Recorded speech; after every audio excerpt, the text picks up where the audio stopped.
आणि एका महत्त्वाच्या बातमीने आपण सुरुवात करूया। आता क्षणाची ब्रेकिंग न्यूज। पंतप्रधान नरेंद्र मोदी हे राष्ट्रपती भवनात दाखल झालेले आहेत। अर्थात मोदी राष्ट्रपती द्रौपदी मुर्मूंच्या भेटीला गेलेले आहेत। कालच सगळा निकाल स्पष्ट झालेला आहे। एनडीएला सरकार स्थापन करायचं आहे आणि त्या अनुषंगाने आपण बघतोय राष्ट्रपती भवनात शपथविधी होणार असल्याचं सूत्रांकडून आपल्याला कळतंय।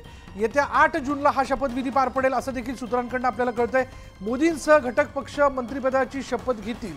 यंदा भाजपला म्हणून अगदीच पूर्णतः बहुमताची आकडेवारी गाठता आलेली नाही, पण एनडीए म्हणून जर आपण पाहिलं तर त्यांना सत्ता स्थापनेसाठी म्हणून चंद्रबाबू नायडू आणि नितीश कुमार यांची मदत घ्यावी लागणार आहे। अर्थात ते एनडीएचाच घटक पक्ष आहेत, त्यामुळे त्यांना पाठिंबा देणं क्रमप्राप्त आहे। पण आज आपण बघतोय की नरेंद्र मोदी आता या क्षणाला राष्ट्रपतींची भेट घेण्याकरता म्हणून राष्ट्रपती भवनात दाखल झालेले आहेत। राष्ट्रपती द्रौपदी मुर्मू यांची ते भेट घेत आहेत आणि या भेटीमध्ये अर्थातच शपथविधीच्या संदर्भातली माहिती ते त्यांना देतील।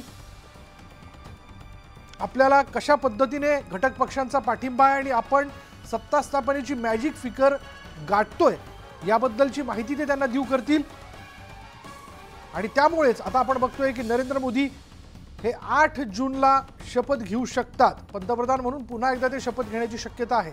पण दुसरीकडे आपण जर पाहिलं तर इंडिया आघाडीच्या बैठका देखील सुरू झालेल्या आहेत। त्यांची बैठक आज संध्याकाळी पार पडते। त्या बैठकीसाठी इंडिया आघाडीतील सगळे घटक पक्ष दिल्लीमध्ये पोहोचलेले आहेत। दुसरीकडे आपण पाहतोय की आता नरेंद्र मोदी राष्ट्रपती भवनामध्ये दाखल झालेले आहेत। अधिक माहिती आपण जाणून घेणार आहोत। आमचे प्रतिनिधी राहुल जोरी आता क्षणाला आपल्या बरोबर आहेत। राहुल, काय अपडेट?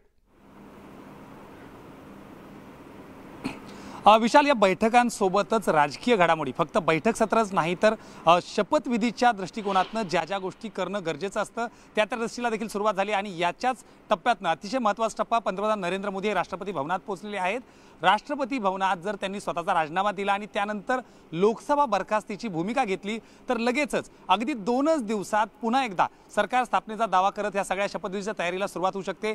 आपल्याला माहिती आहे की 292 वर एनडीए हा आकडा पोहोचला आहे, तर दुसऱ्या बाजूला इंडिया आघाडी जी आहे ते 240 वर आहे। आकडा खरं तर फार मोठा नसला तरी देखील ज्या पद्धतीनं हालचाली होत आहेत, कोणताही दगाफटका व्हायच्या आत, कोणीही इकडे तिकडे व्हायच्या आत सगळ्याच घटक पक्षांशी बोलून सगळ्याच घटक पक्षांचा सत्तेतला वाटा सांगून सत्तेतली समीकरणं सांगून जे काही द्यायचंय घ्यायचंय करायचं आहे त्या सगळ्या गोष्टी करून लवकरात लवकर सत्ता स्थापनेवर जो आहे तो भाजप आणि स्वतः पंतप्रधान नरेंद्र मोदी यांचा भर दिसतोय। आणि त्याचमुळं आज राष्ट्रपती भवनातला हा दौरा, लोकसभा जर बरखास्त झाली तर साधारण संपूर्णपणे याची जी मुदत आहे, काही दिवस अजून लोकसभेची मुदत आहे, सरकारची देखील मुदत आहे, मात्र त्या आधीच लोकसभा आणि सरकारच्या बरखास्तीची मागणी करत लवकरात लवकर शपथविधी कसा उरकता येईल यासाठी सगळेपणे पंतप्रधान नरेंद्र मोदी आणि भाजप कामाला लागली आहे।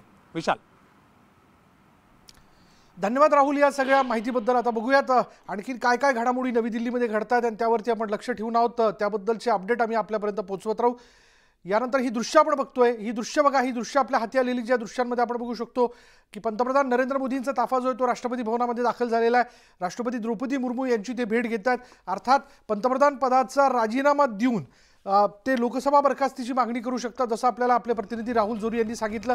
ती एक प्रक्रिया असते आणि या मागणीनंतर, या बरखास्तीनंतर लगेचच 2 दिवसात ते पंतप्रधान पदाची म्हणजे सत्ता स्थापनेच्या संदर्भातले आवश्यक पाठिंब्याची पत्र राष्ट्रपतींकडे देऊन ते पंतप्रधान पदाची शपथ घेऊ शकतात।